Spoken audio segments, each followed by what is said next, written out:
Hey everyone, welcome back to Launch Codes Football. I'm Chris W, I'm Chris P. and today we are on episode 60 something. Honestly, don't remember off the top of my head. I think we're at 66. Um, wow, that's pretty bad. You guys will know when you look at the title and stream the episode, so we'll get it right then. But yeah, happy to be doing another episode. Chris P, how you doing, man? Oh, we're doing great. Was able to watch the Panthers game in person, and yeah, I have a lot to rip on. Let's just say that. Yeah, so little fun fact, me and Chris P, along with Chelsea, who unfortunately couldn't make today's episode, were all at the game on Sunday in person. And to say it was a fun game, it look, it's always fun to go to an NFL game, go with your friends, your family. It's always fun to go and be a part of the atmosphere. I mean, is Um, it?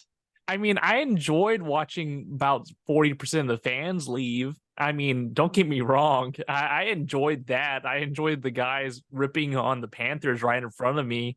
And then I enjoyed, the atmosphere, but the scoreboard I did not enjoy.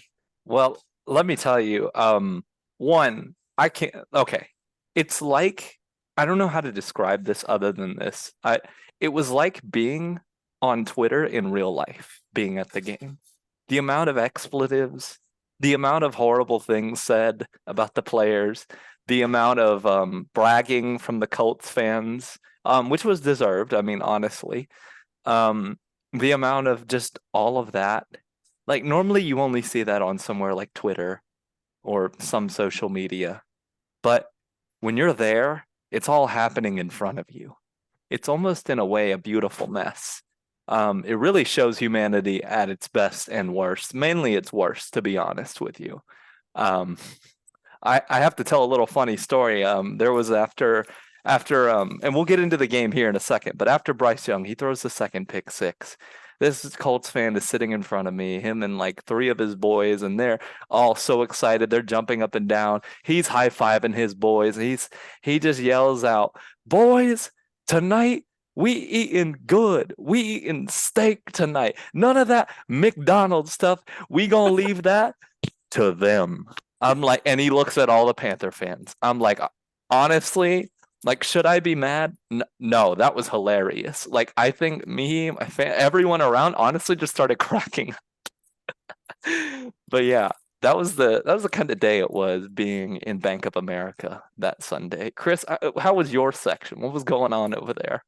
It went well. Got there 2 hours early, got to see all the players, prepare, and I was watching them practice, and then I was like, we might have a chance in this, we might have a chance. They don't have Anthony Richardson, we Mm-hmm. have our quarterback, and we are coming off of Texans, we have some sort of momentum. Mm-hmm. I know the Texans. It's only been what, 2 weeks? Has it been 2 weeks? They won last week. Was it last week? Yep.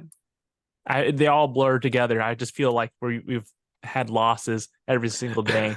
Yep. Um, but I mean, we're coming off that momentum.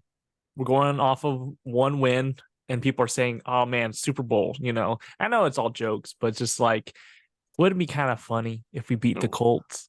It would have been. And you know, going to this game, I was like, we're hopeful. And Mm-hmm. first couple of minutes into the game, it was great. It's Mm-hmm. still 0-0 defenses out there. And I personally like a high offensive game. I think it hyped up Yeah. the crowd.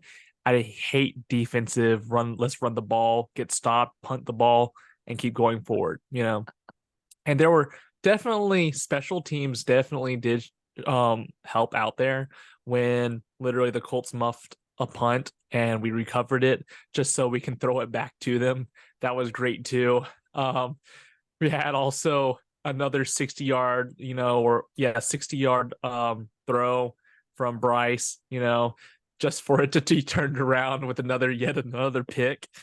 Um, and then, when everything else, you think everything else, at the end of the game, you're like, man, what is happening? And then you're like, just run the ball, kill the clock. Let's just leave, guys. Can we get out of here, please? And yet again, we are not surprised with another pick near the end of the 4 minutes. I'm like, okay, I'm tired of Hat this. trick. Hat trick, Oh, yeah. bro. Yeah, hat trick.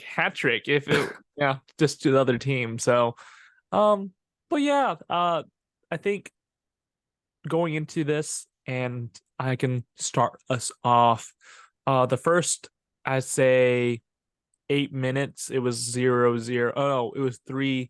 Colts. And this is when the Colts got a field goal and they're marching up the field and they're trying to essentially get a first down, and I want, and don't get me wrong, I know Chelsea's not here, and there was a nasty hit. Like when I say nasty, it was a pretty nasty hit. You could hear it from where I was, and I was up on the stadium, and it was pretty bad. And on camera, it looked nasty, right? And so and I apologize for those who are just listening, but if you want, go to our YouTube channel and you can watch it yourself. I'm going to play it on here. I'm going to enlarge it. And there's a nasty hit from Xavier hitting Pittman. And as I'm showing this clip, Xavier essentially hits him right in the air, right at his chest to, I would say, ab area, right in the chest. And to describe it, he hits him in the air. Pittman goes down on the ground, and he just lays him out. And instantly, there's a flag, and it looked terrible. It sounded terrible, but Xavier literally hit Pittman in the chest, which, if you don't know the penalty, it's was a personal foul. I don't believe they stated what it was officially, but they said a personal foul on Xavier. It was a first down on I believe our 15-yard line. It was near the red zone at that point, yeah.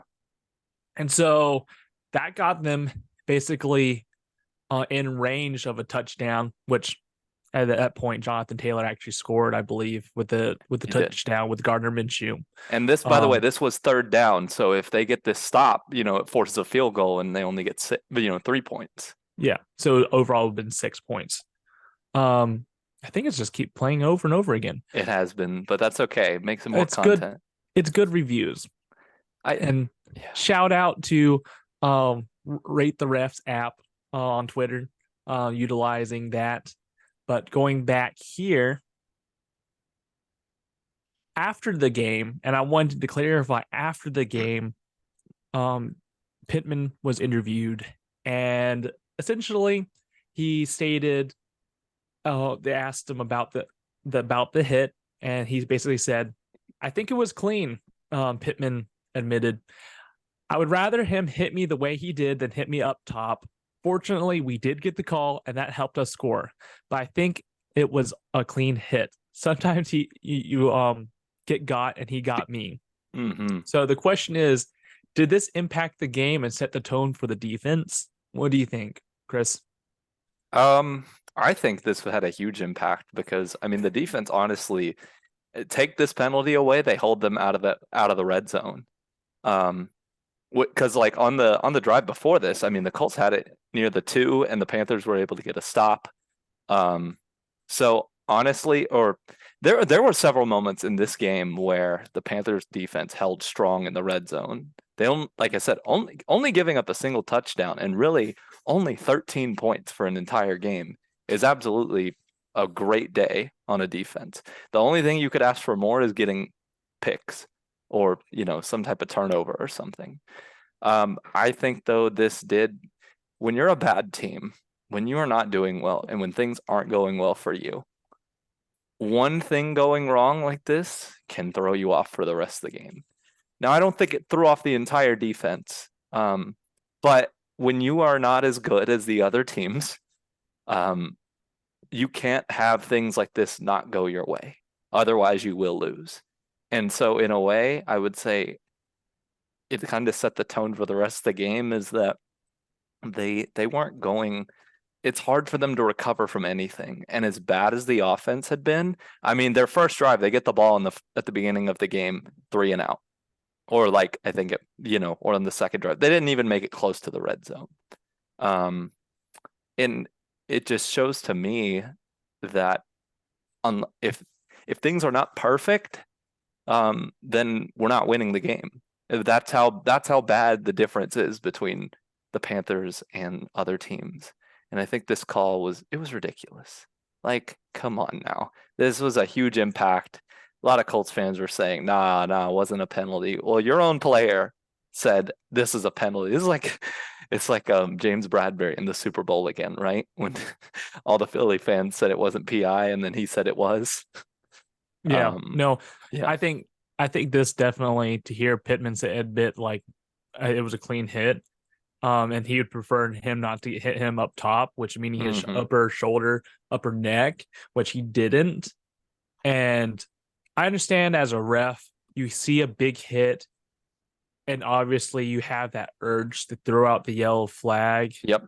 you You do. know, and but there's also understand like you're watching it if as a midfield ref and you're watching it happen and you see this dude, he's going up, jumping up in the air to catch it, and the guy comes up and leans in and hits him in right in the chest to ab area.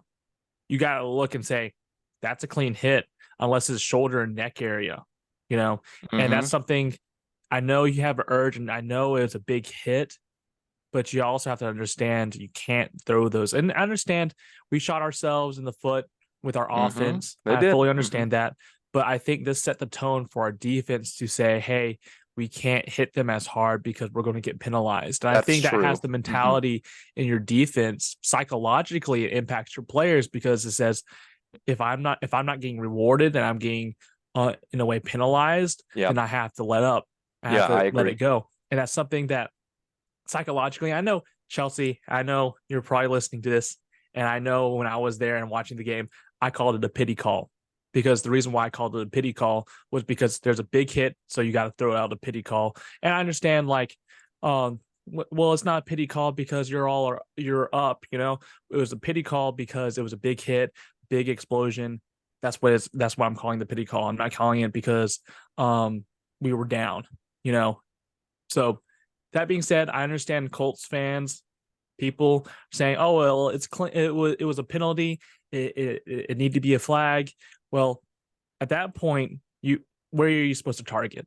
You know, I'm sorry, but you can't chop them under the legs and expect and then break his neck as he comes down. You know, you can't do that. Are That's you just supposed to let unsafe. him catch the ball? Like, because Pittman's he's a strong guy. He's not Yeah, just gonna easily get it dislodged. Like, yeah, you and know, that's something in that case you have to review. And I think the refs at that point you have to say, all right, big hits, but was it legal?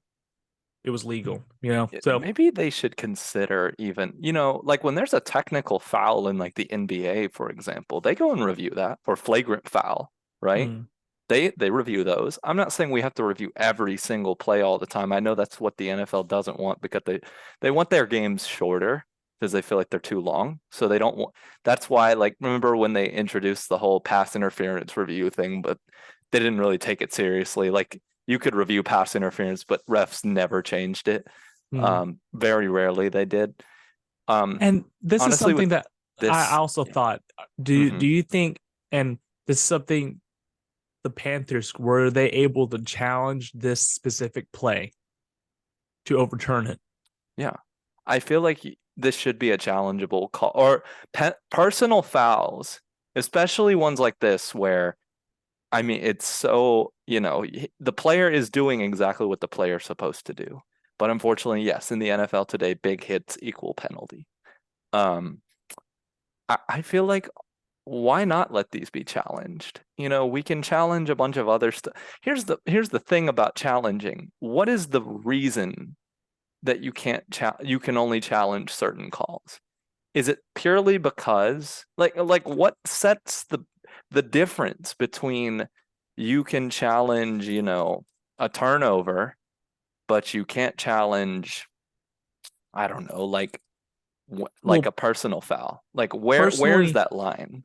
personally for me, and also we since we've incorporated basketball, soccer also allows the referees to go back and look at the penalty if there was something there. And they Exactly. will take time out to review this one thing, and that's on them. They said, okay, and that's the thing with MLB. If there's a call that they don't believe is right, they can go up and challenge for that too. Mm-hmm. And that's certain plays, like if they didn't come in and he didn't get tagged or something like that. Like this is a crucial play. You're letting up at least 15 yards and a first down and a potential for a touchdown, which there was a touchdown leading into 10-0. Mm-hmm. So Exactly. I think with these need to be challenged, and especially I know football, they're putting regulations in and takes time, but with this specifically, and I understand, but this needs to be a global thing. Like we need to open up, like was this a personal foul? Was this targeting? Was this leading with a shoulder? Stuff like that, and something that New York will be able to look at and like, now this is legal, this is clean, and you got to overturn it rather than let's keep moving on, let's just forget it. I Or think this. exactly. And you're right. Like they have, like you just said though, they have a team in New York. They have people there that solely look at stuff like this. Just you don't even have to have the refs really do much. You just say you need New York to look at it. They're going to look at it instantly. They're going to have a better view. They're going to have better TVs, a better area to look at it than referees would even have. I mean, again, like we're talking about, this is exactly what the NBA does in the last couple minutes of a game. They just send it to their headquarters. They look at it, and that thing normally comes back within 1 to 2 minutes. And on a big play like a personal foul, which is worth 15 yards, that's worth it. I'm not suggesting we have to have every play, reviewable. I don't know if that would work because I do, Honestly, yeah. the challenge flag though rarely is used. That's also true. Like it rarely wins, and you can only use it 2 times and a half. So it's Correct. like, would it really add that much time? You could almost look at it like if you know, like even if you could say like I can only throw two challenge flags a half or something, but you could just say, all right, you can challenge whatever play, but you only get two. So you could be like, all right, there's a certain strategy of like, I feel like this is wrong, but should I use this now? So it's like, in truth, would it really slow down the game that much? They take a Mm, break for commercials and they take a break for timeouts. So essentially, this is a timeout to review. They burn a timeout, and if not, you can up the penalty. If it is wrong, you take two timeouts. mm-hmm, Unable to, but that's something that you have to ensure and make sure. Like, is this a personal penalty? Is this a challenge? Is this something that do we have enough evidence to revoke it? That's mm-hmm. something that needs to be installed in order for this to go through. So Okay. that's what at least what I have to keep going to the Panthers game. If you never if the viewer, if you haven't watched the game, it was interesting game. It was a No. very interesting game. Mm-hmm. I'm just gonna throw out a few overalls. The Panthers defense gave up 13 points all game. Those are defensive stops. They've only gave up 13 points all game. Mm-hmm. Held the Colts with one touchdown, 120 passing yards, 78 rushing yards, with a total offensive yards of 198. That in itself, seeing the score and seeing the defense, you'd be like, there's some points that we're missing. There's some big points we are missing. And indeed, you Mm-hmm. are correct. Uh, I'm proud that the Panthers defense held up this much. You have Jonathan Taylor, a great, and they also have what's his name for the Colts, Zach Moss. Zach Moss. Thank you. Um, Zach Moss coming off of a great start of the season, Mm-hmm. and you held them at 78 rushing yards. And don't get me wrong, but majority of the time they go over that normally, if They're not pretty more decent. passing yards, if not more rushing yards. They They score a lot of are, points on they offense do. normally. And for them to only have one touchdown, 120 yards, and 78 rushing yards, I think that's a win for the defense. Hmm. What do you think? I agree. I think the defense played a very good game. Again, you could ask for more turnovers. That's about the only thing you could ask. But really holding those guys to 78 yards rushing combined, that's pretty good. And honestly, even though Gardner Minshew is like he's honestly one of the best backups in the league, but he didn't really do much. I mean, in fairness, he didn't have to do anything to win this game, but he didn't like play lights out. He just didn't make any big mistakes. I mean, I watched him fall on his butt and throw it away. That was Exactly. funny. Yeah, no, he did that, and that could have been a pick. Like. Yeah, well, he was a smart, competent quarterback that said, if I throw this wildly, it might get picked. So he said, let me throw it out of bounds, just like some Hmm. other quarterback that doesn't do that. Um, but yeah, I think I think with this, we're both proud of the defense, Hmm. right? Defense and special teams had a very good day, in my opinion. Yeah, I would agree to that. But let's go to offense. Oh, So here we we go. so I was just doing a few stats, and I apologize for those who are listening on other networks, but I highly encourage for you to go to this YouTube channel and look at the stat line. The Panthers offense. All right. Here we go. The Panthers offense had one touchdown, 137 passing yards, 138 rushing yards, with a total of 275 total yards. We'll just stop with that. We'll stop right there. The rushing Um, yards look good. oh yeah, rushing yards, passing yards, but rushing yards, man, like for them, for their defense, um for them to, I thought initially they were going to stop us from running all the time. And I was like, Hmm. oh, great. We're not going to have any rushing yards. It's going to be 40 rushing yards, and we're going to be punting the ball forever. Hmm. And we actually did well. Chuba Hubbard is the starting running back. Had Hmm. the most touches. He did really well compared to Miles Sanders, who's getting overpaid. Thielen had a few good catches along with Hurst, who had about a 60-ish yard reception. So he did really well, and Bryce was able to target him. Um, but that was it. One touchdown, that was good. Um, but pretty much it died after that one touchdown. Hmm. And meaning how it died, Bryce threw three interceptions. And two of these interceptions was by Kenny Moore.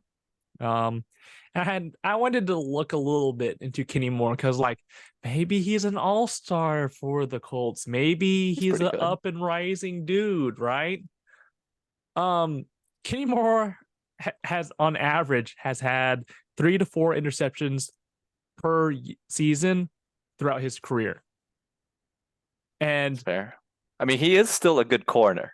oh, Like he, he's a good yeah. corner, but we basically gave him literally half of his normal season of interceptions in one night. Look, man, we gave him AFC Defensive Player of the Week Ah, award. I mean, basically, we just signed him up to basically be like an all-star, an all pro corner. Because goodness, I swear Bryce thought, Kenny Moore was DJ Moore. He was like, man, there's more out there. I gotta target him. And he threw it straight to him. And Kenny Moore said, I might not be DJ, but I'm gonna take I'm this to the Kenny Moore. house. I'm going to do 2 pick sixes. I'm like, this is what more. And And I let's think just say both. they were gifts. Like it Oh, wasn't like Kenny Moore made some incredibly athletic, like, jumping like 40 inches in the air to grab it, like, and then run it back. It They were gifts. I'm no. not discrediting Kenny Moore. I'm not, but it's also like if you look at the plays, bro, they were gifts. They were gift wrapped to him. That was the easiest pick sixes of like Kenny Moore's career. Bro, I thought he was a wide receiver on the Panthers team at that point. The amount of Oh my times we targeted gosh. him. He Oh outscored the man, team, bro. he had more touchdowns than Chark, has ever had with us, Dang, He has bro. more touchdowns than Hurst has. So I'm just saying, what can you do? And I understand people, and this is my I know we've had some viewers saying I rip on the Panthers all the time. Well, Panthers stop doing stupid things then. That's all I'm gonna be saying. But I understand people say, "Oh, Bryce Young, he's doing well. He's working through, and he needs experience. He needs experience." Well, I don't think this is experience. I think this is just a brutal takedown of Bryce Young's confidence, and he's getting beat up out there. Oh And yeah. don't get me wrong, but we are abusing this man. And I Mm-hmm. understand he's only what 5'10. He's a small quarterback. Don't get me wrong, but we gotta put someone out there that can help him, train him, and put some confidence in the offense. They look sad, they look slow, they look defeated, they look like they cannot get open, which that is true. Yeah, And receivers are never ultimately, open. ultimately the line can't hold anyone but a toothpick, and that's I mean the toothpick might actually win if they fall onto it. So No, dude, have you literally seen the clip of there's a clip of this game where Bryce Young, it's a snapshot. There are four defenders about to sack him completely unblocked. And they oh did. yeah. He got flattened by four guys. The There was one offensive lineman blocking one guy out there, our left tackle. Literally, that was it. He was the only one blocking someone. The other four Indianapolis Colts all are all in Bryce's face about to sack him. In Well, fact, the Colts literally only I think they only rushed more than four, like three or four times in the game. well, That means they have no respect for this, or like they don't care. They're gonna get sacks. They still got four sacks on Bryce. oh That's yeah. crazy. Oh yeah. And don't get me wrong, but this is also when this picture, if you watching YouTube, literally this picture is when Bryce threw this first interception. Yes, he was pressured with Leonard on his, I believe that's Leonard It's a on his panic back. throw. Hmm. It was a panic throw, but it was like an underthrow, and that's how it resulted in a pick. Hmm. Um, I believe that might have been Kenny Moore too. I Kenny believe Moore it got was. both the pick sixes. Yeah. Yeah, this one was ran down. But that being said, to Bryce Young, and to say this, I personally don't like Bryce Young. I don't think he reads well. His three interceptions were forced, and yes, he was pressured. Yes, he was like, let's get some sort of yards. But the thing is, you just sometimes, and this time he's actually running with the ball. I'm surprised he is And he did running well with the at it. ball. He did really well at it. I think he needs to run more. And I understand he's no Cam Newton and homeboy. And I hate to critique him on this, but he does not know how to slide. I don't think no one taught him how to slide. Homeboy literally face planted every time he ran and just fell on the ground. He Mm. did not know how to slide. And maybe it's the turf that we're using. Maybe Ah, he doesn't know the freaking how to turf. do it.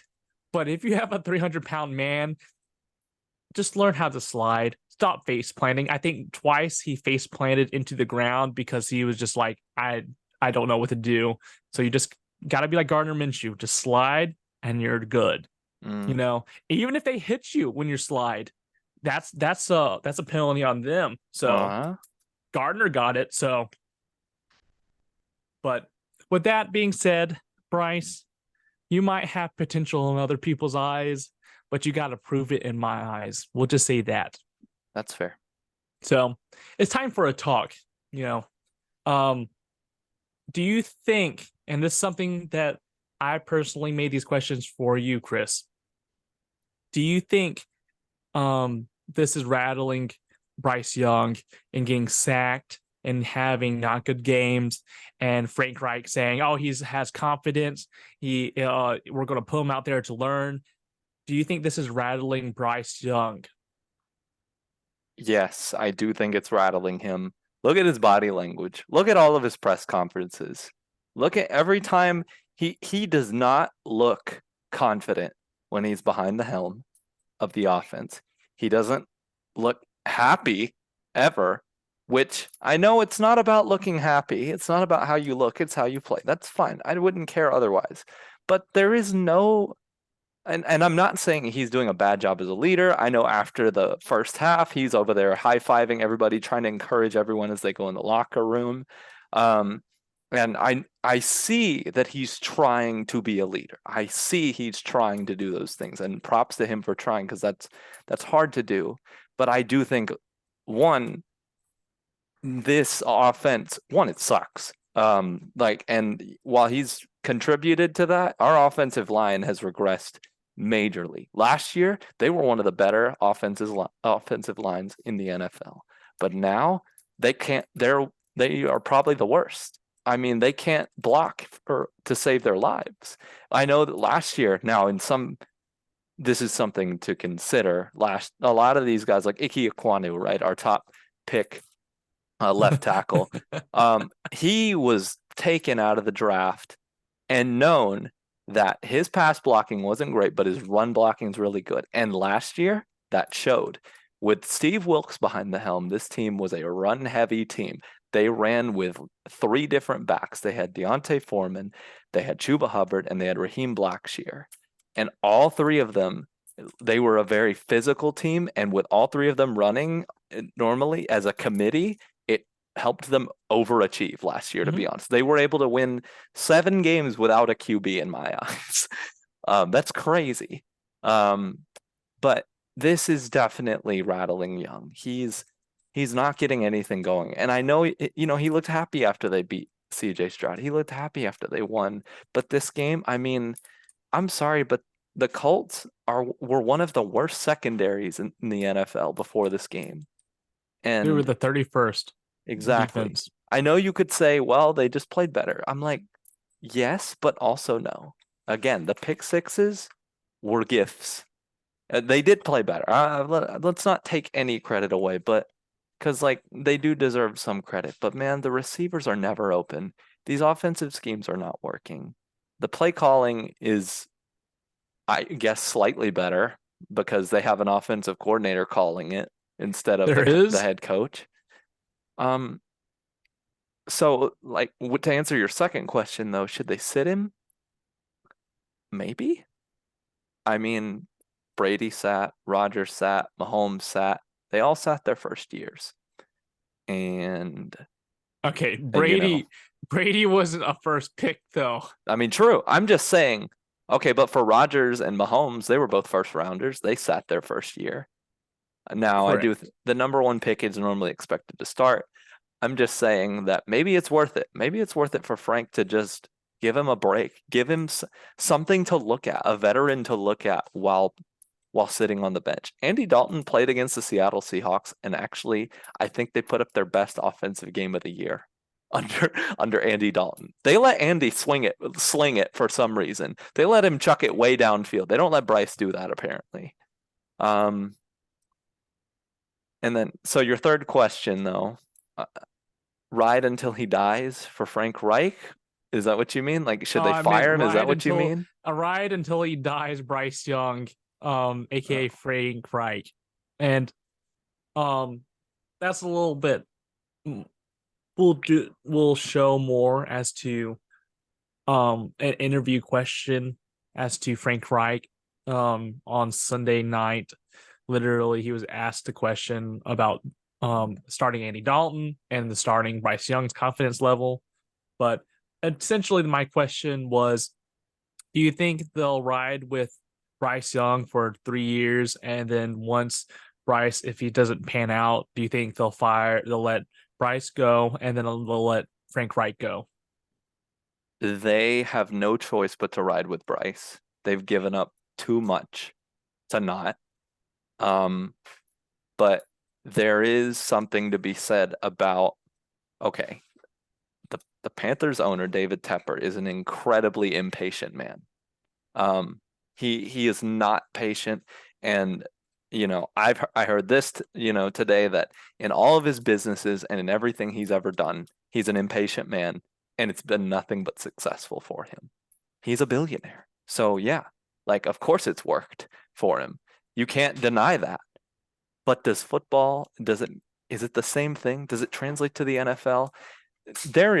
I'm going to be honest, there might not be another owner who so desperately wants a star QB than David Tepper, which on one hand, props. Like, I mean, for the Deshaun Watson thing, he was willing to trade the kitchen sink. He was willing to trade everybody for Deshaun Watson, which is crazy. And Deshaun Watson isn't even, in my opinion, he wasn't going to be worth it. I didn't want him here. That's neither here nor there. But to be real, Cleveland looks just fine, even when like PJ Walker's in there. Anyways, um, so he wants a winning team now. I think he's willing to fire people. I think he is. I really do not. I would never. If Frank Reich was gone after his first year, I don't think anybody in Carolina would be surprised. I don't think any one of us would be. Um, I would be very surprised. Now, I'll say this: the GM is really who's under fire right now. Scott Fitterer, the former president of the Seattle Seahawks, who they helped build a great foundation. They got Russell Wilson. They won a Super Bowl, but into two, was only 1 yard away from winning a second one until they blew it. Um, but Scott Fitterer, man, he's had a lot of bad signings, and there we don't know who wanted Bryce. We don't know who wanted Stroud. There's this rumor that Reich wanted Stroud, and the owner Tepper wanted Bryce Young. Nobody knows what's true, but I don't know, man. I really think it's the GM that's under the hot seat right now. He still hasn't gotten Brian Burns a contract, and now they're past the trade deadline. Fitterer has now given up. Uh, if you think about it, really, he has denied so many first rounders to keep Burns here, but he's not signing him. So if he lets Burns walk for nothing, at this point, they have to sign Brian Burns. At this point, the GM has to do it because he has denied 2 first rounders last year from the Rams, a first rounder from Philadelphia last year, and then apparently he denied 5 calls this year before the trade deadline. That means you are more than dedicated to the man. So if I'll say this, if Brian Burns does not get signed, the GM has to be gone. There is absolutely no excuse to let him walk for free. So I'm gonna say that it goes GM before Frank Reich is fired. And that's fair. GM, don't get me wrong, he hasn't been the best. We're paying Miles Sanders a lot of money. We have Yes, that terrible was wide his worst receivers. signing. We basically gave up. Well, we not basically. We gave up our first pick, which the Bears will. At this point, we play them Thursday. It's gonna be a great game tomorrow, guys. Literally, we play them tomorrow, and literally, if they win or lose, they still win. In my eyes, they do because literally, they're still gonna get the first pick if we lose, and they're still gonna take it. I'm gonna be honest. So that being said, I'm going to read the quotes. This was asked to Frank Reich, and the question was to Frank Reich: any thoughts to starting Andy Dalton? He states, "I suppose that's a fair question, but I can honestly tell you that that thought has never even came close to entering my mind," which I find surprising. I understand you have to have confidence in your rookie quarterback, but Bryce, every time he throws a pick, every time he walks off the field, he looks disheveled, sad, really just out of the game. And I understand it's trial by fire. I understand it's going to be a long season, but as Tom Brady, literally Tom Brady was not was not picked in the first round, right? Mm-hmm. And there was a guy that I forgot his Drew name, Bledsoe. but yep. Well, not Drew Bledsoe. There was another rookie. There's another rookie that that the 49ers picked at that Oh, time above. period. Yeah, I know what you're talking about. And he was supposed to be really good. Had a great season in college, and they started him. And the coach at that time, and I highly recommend watching that sort of documentary. Literally, the guy was saying he played bad. Like Mm-hmm. it rattled him. It rattled him so bad that after 3 years he didn't play as a starter anymore.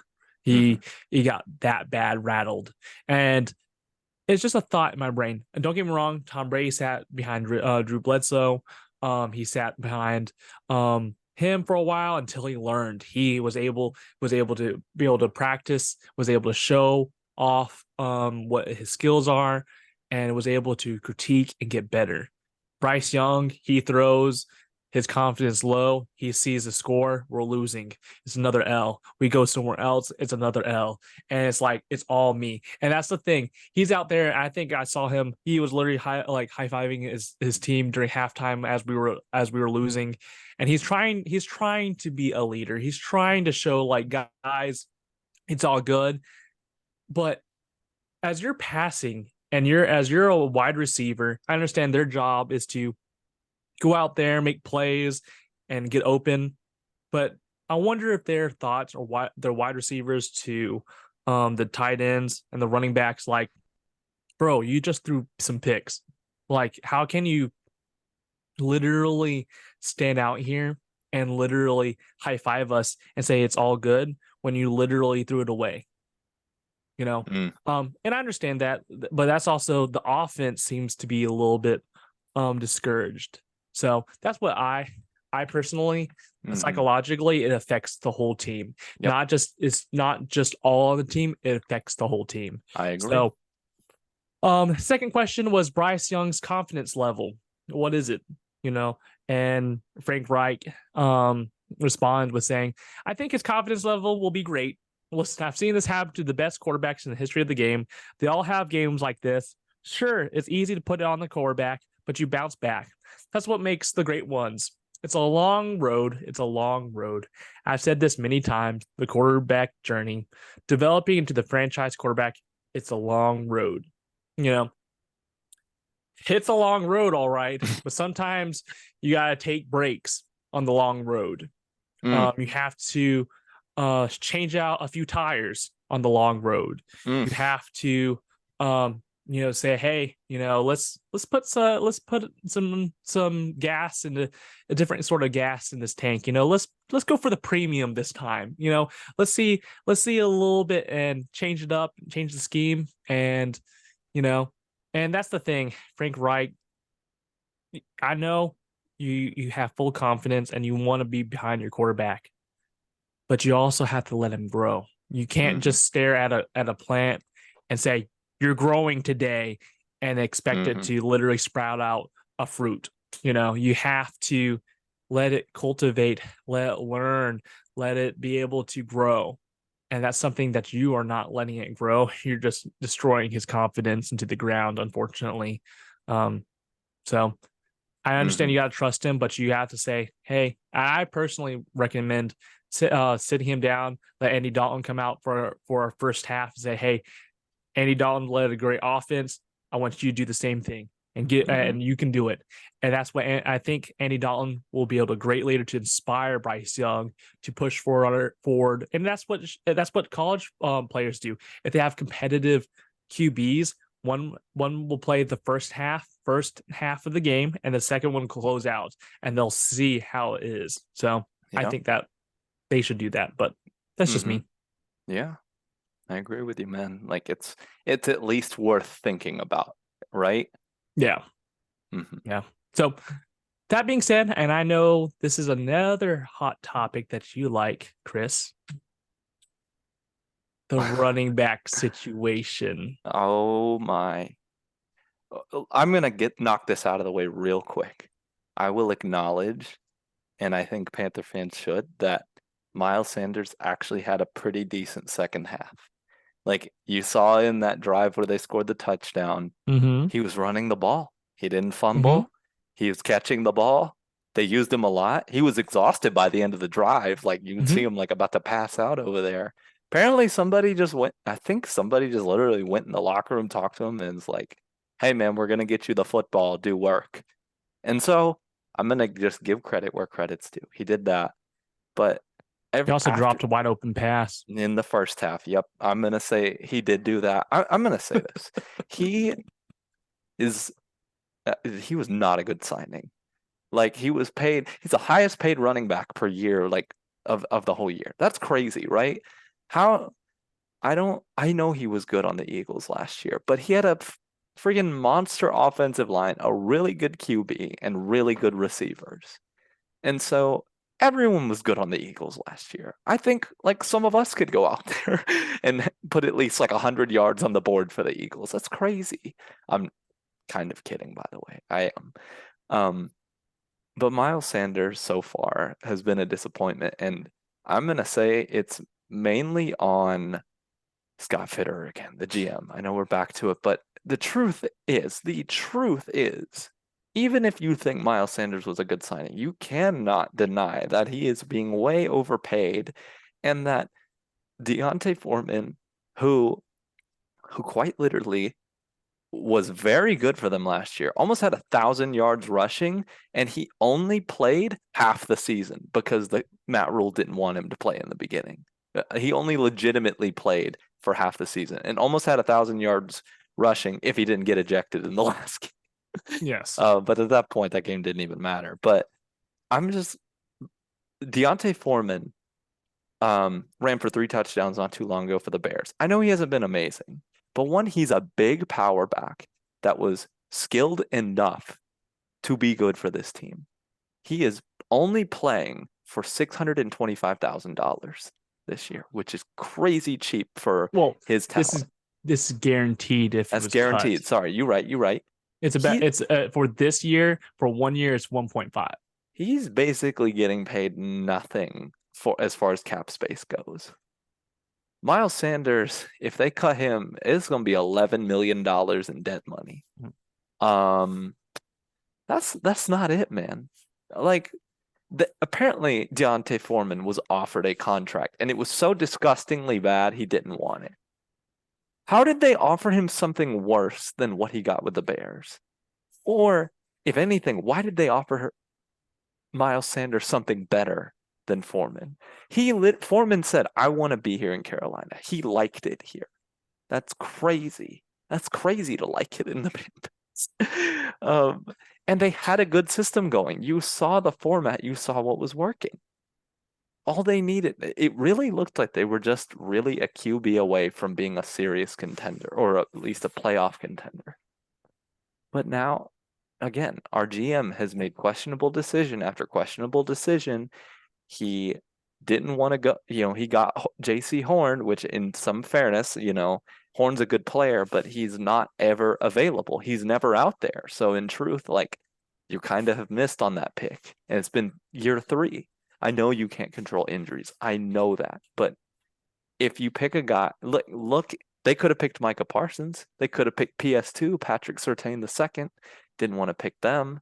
And again, like I said, when Horn is out there, he's a very, very good player, but he's not out there. So you kind of whiffed on that pick. You haven't made any good picks in the second rounds and beyond, really. Like most of their second round and rounders and beyond are doing nothing. I'm gonna be honest, like Jonathan Mingo, the receiver the Panthers got, Oh, he's trash. he doesn't do anything. Now, I don't know if it could be partly the offensive line. I did hear it was Steve Smith. He was on his podcast and he said, look, one of the problems when you have a bad offensive line is that you get in a bad habit of cutting on your route early because you're thinking my quarterback's gonna die basically or getting sacked. So you don't run your full route. You create bad habits. So it could be that, to be real. But also the whole receiving core has not done really nothing except Thielen. Well, I also think, and here's something else. I think there's a difference between him throwing to them with intention to trusting them. I think Hmm. he trusts Thielen to actually go for it and try for it. Yes. He doesn't trust Mingo to go for it. He doesn't trust him to be open. So why should he throw it if he doesn't trust him? I And think that's something like I see Patrick Mahomes with Tyreek Hill. He says, he's down there somewhere and he just just chucks it. throws it and lets it go, but he trusts that Tyreek will go for it. And And yeah. I think that's what either Bryce Young needs to achieve with Mingo, or Mingo needs to say, "Hey, I got you." Yeah, and if you think, oh, it's not a trust thing, it's like, well, look at the amount of catches Adam Thielen has. He leads the team by 60 catches. He has 80 on the year, which is incredible, by the way. In the amount of games, like Thielen has been worth the money. I'm not mad at him. He's been fine. But he's had like 80 catches this year. Oh yeah. In That's crazy. In like 8 or 9 games. The next closest is Mingo with like 20 catches. That's about a 60 catch difference. So you're telling me that Bryce trusts his receivers the same way he trusts Thielen? I don't see that. The numbers don't back that up at all. Yeah.